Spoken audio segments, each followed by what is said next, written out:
Bismillahirrahmanirrahim. Assalamualaikum warahmatullahi wabarakatuh. Shalom, Om Swastiastu, Namo Buddhaya, salam kebajikan, selamat sejahtera bagi kita semua.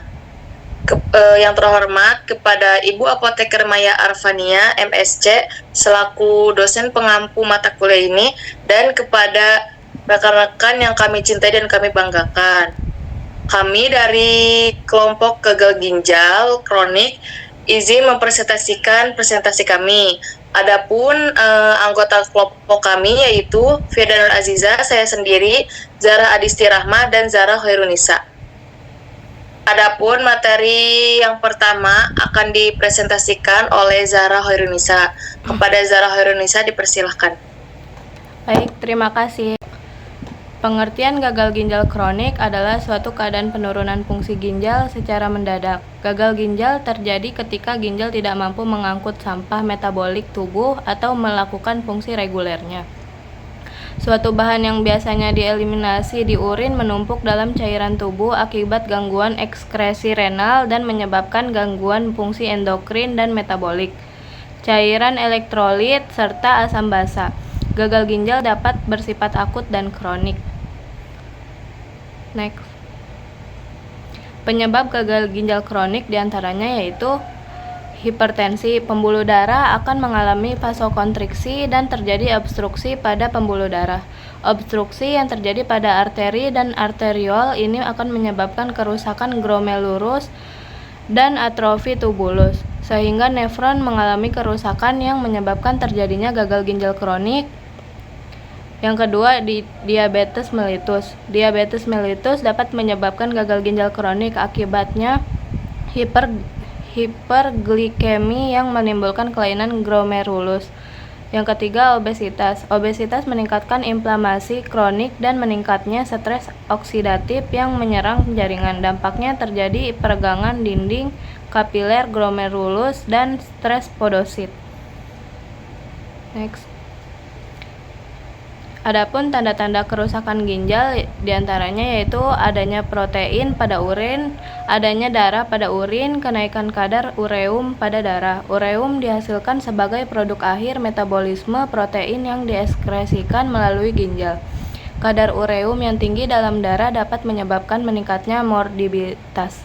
Terima kasih kepada Zara Khairunisa. Materi selanjutnya akan dipresentasikan oleh Zara Adisti Rahma. Kepadanya dipersilahkan.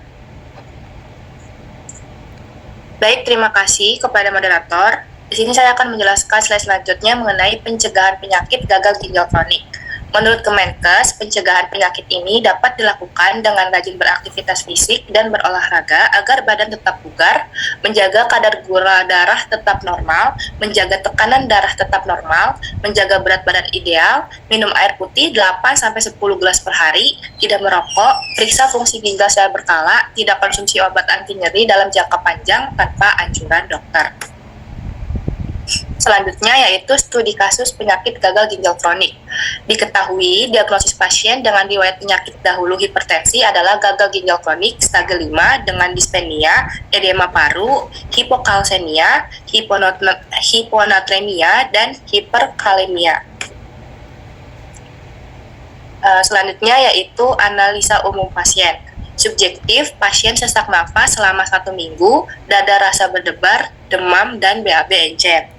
Objektif, TD 170/96 mmHg, HR 103 kali per menit, pernapasan 24, SpO2 98% dengan O2, NRM 10 lpm kali per menit, dan pada hasil laboratorium terlihat peningkatan pada leukosit, jumlah neutrofil, kalium, ureum darah, dan kreatinin darah. Assessment, pemberian Tapulgit 3x2 tablet secara oral pada pasien gagal ginjal kronik stage 5 dengan keluhan BAB encer sebaiknya perlu diperhatikan terutama pada kondisi renal failure karena menjadi kontraindikasi dalam pemberiannya. Baik, terima kasih kepada Zara Adisti. Adapun planning secara non-farmakologinya yaitu menjaga pola makan, mengubah gaya hidup, dan aktivitas fisik. Next.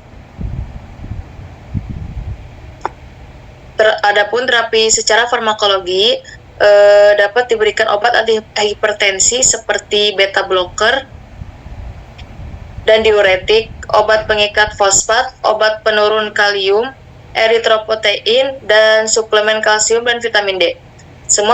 Jika pemberian obat tidak lagi memberi pertolongan, maka pengobatannya diganti dengan hemodialisis dan peritoneal dialisis atau transplantasi ginjal. Adapun obat-obat yang digunakan antara lain furosemide, cefoperazone, CA-gluconas, D40%, itabanavaromed, CA-karbonat, CA-polistiren, amlodipin, atapulgit, dan cetrizone. Next, kesimpulan pada materi ini yaitu ginjal merupakan organ yang sangat penting.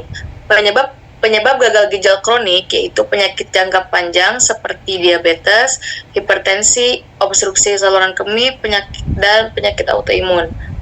Patofisiologi gagal ginjal kronik yaitu kerusakan glomerulus, tubulus ginjal, dan struktur ginjal lainnya. Penurunan laju filtrasi glomerulus dan kemampuan ginjal untuk menyaring darah, gangguan keseimbangan elektrolit dan cairan tubuh. Penata laksanaan secara non-farmakologi dengan cara menjaga pola makan, mengubah gaya hidup dan aktivitas fisik. Sedangkan secara farmakologi dengan cara memberi obat pengikat fosfat, eritropoietin, hemodialisis, dan transplantasi ginjal.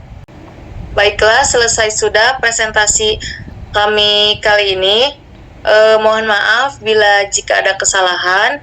Semoga presentasi kami ini bisa bermanfaat untuk kita semua.